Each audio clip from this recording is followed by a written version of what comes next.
Hey everyone! Today I'm going to explain thriller crime movie called Girl in the Basement. Now let's dive into today's movie. The story starts with our protagonist Sarah and her father Don rushing Marie to the hospital because she has trouble breathing. Sarah starts panicking when Marie stops breathing. She urges Don to drive faster. When they reach the hospital, Don specifically instructs Sarah to stay quiet. In the hospital, the paramedics rush to help Marie. They give her oxygen and try to save her life, but all they get is a flat heart line on the monitor. The story goes back 20 years earlier to a seemingly idyllic family dinner scene. Sarah and her sister Amy are having dinner with their parents, Don and Irene. The mood on the table changes as Sarah's father shows his oppressive side, not allowing her to go to a party and showing his reign over the family. That night, Sarah sneaks out with her boyfriend Chris. Her parents later discover her room empty, and her father refers to her as a problem. At the party, Sarah has fun dancing with Chris, who later sings her a song he wrote especially for her. They express their love for each other and kiss. Sarah comes home in the morning. Don has been waiting for her all night. They fight, and Sarah says that the moment she turns 18, she will leave the family for good. Sarah talks to her mother and sister about her plans to travel all around the country while working to support herself. Her dad overhears the conversation and goes to the basement where he reveals the existence of a secret room behind a bookshelf. 3 months later, Sarah graduates. In a conversation Sarah has with her mom, it is revealed that her father has been spending more time in the basement, his man cave. When Irene leaves the house, Don tricks Sarah into the basement as she helps him carry a box there. He takes her into the secret room, telling her it is a bomb shelter made by the previous owner. He locks her in the room and she screams in panic, calling for help. Unfortunately, nobody can hear her as the shelter is soundproof. Her mother, worried about her whereabouts, calls the police. On the 4th day, her father visits her and coldly explains the logistics of her captivity. From now on, she will have to earn everything she gets, even the clean, ventilated air. Before he leaves, Don is taking advantage of Sarah. A cop visits the family, saying that she has likely left for her planned long trip across the country. Her mother does not believe that Sarah would ever leave home without saying goodbye, especially before her 18th birthday. Alone and afraid, Sarah reminisces about her night spent with Chris as the days go by. Chris comes to the house. Don lies to him and tells him that after graduation, Sarah ran away with her childhood neighbor Steve. On the 21st day of captivity in the basement, she celebrates her 18th birthday, and her dad brings her a cake and a red nightgown as a gift. She asks for a clock, and he tells her that she has to do something for him so that he does something for her. When she disobeys him, he beats her. Almost a year after her captivity, she is revealed to be pregnant and her water breaks. All alone, she gives birth to a girl named Marie. 4 years later, Sarah is pregnant again. Don lives a secret double life, one with his wife Irene and daughter Amy, and another in the basement with Sarah and her daughter Marie. Still worried about the whereabouts of Sarah, Irene wants to hire a private investigator, but Don firmly says no. As a gift for being good, Don brings a TV in the basement for Sarah and Marie. Later on, Sarah has a second baby, a baby boy Michael. One night, Sarah makes her terrifying life story into a bedtime story filled with princesses and knights that she tells to her kids. Chris visits the house again, asking around for Sarah. Her sister Amy tells him the truth. Realizing that Don lied to Chris, they talk about how horrible he has always been to Sarah. Amy is afraid that Don might have killed her, citing his personality and bad temper in the past. To make the time go by, Sarah creates imaginary adventures for her children to help them forget the outside world. In the meantime, Don is confronted with his lies by Amy and Irene.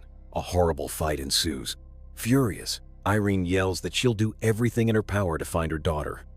During their fight, Don drops his keys on the armchair. Amy takes the keys and goes around to the basement to look for clues. Don finds her, gets his keys back, and fights with Amy. She is mad, afraid, and blames him for causing Sarah's disappearance. As time passes by, Sarah has another baby boy, who she names Thomas. Being nice and calm, Sarah convinces Don to take the third baby upstairs. She persuades him by explaining that there is no room for another baby in the basement, and that she doesn't have the time to take care of it.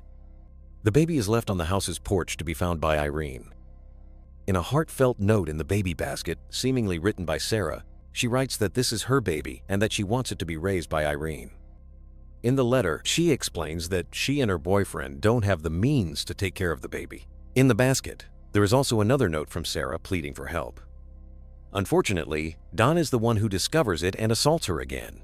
The years go by. In captivity, the children develop an extraordinary imagination, expanding their mom's bedtime story.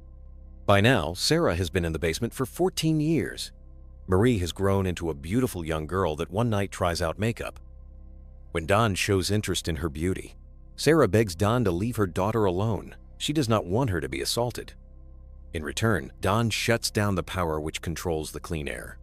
While gasping for air, Marie expresses her concerns about never meeting anyone and having no friends. Throughout the conversation, we realize that Marie has no idea that Dawn is both her grandfather and father.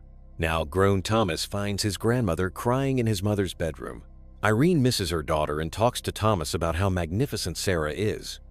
At the same time in the basement, raindrops start dropping from the ceiling. Sarah climbs up to discover a damp roof.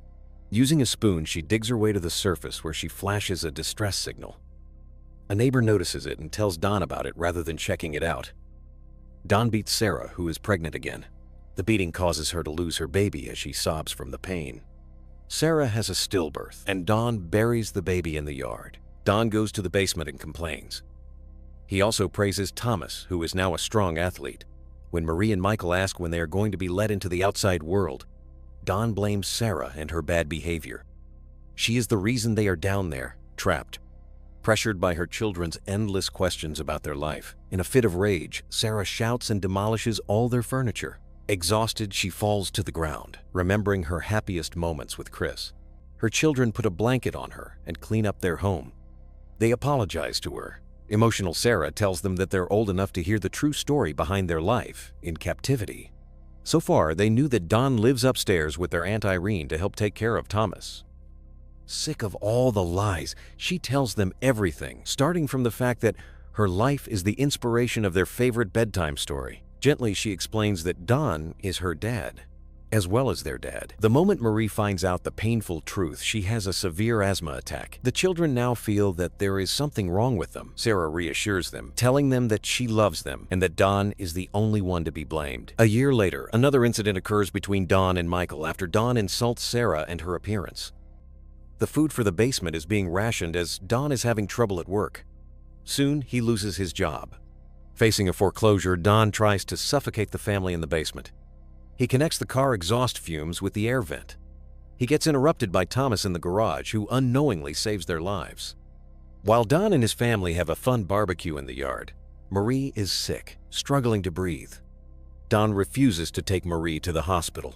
Sarah begs for his help. She promises not to say a word about anything. Dawn agrees. Michelle is left behind.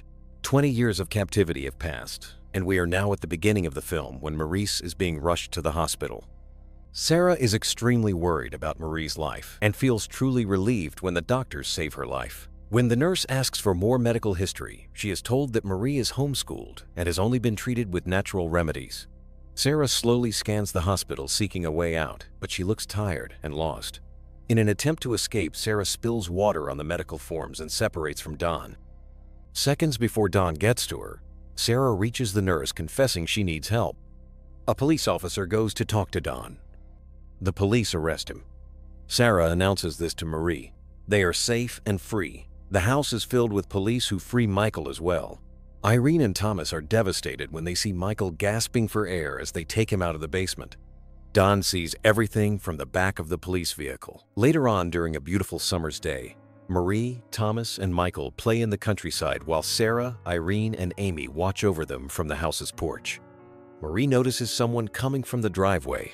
It's Chris. He arrives on his motorcycle.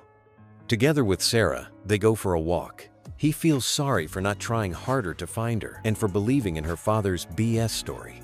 He gives her a gift, a pink motorcycle helmet he bought for her at the age of 18 when they were planning to embark on a journey. Finally happy, together they go on their long-awaited motorcycle ride. Thanks for watching.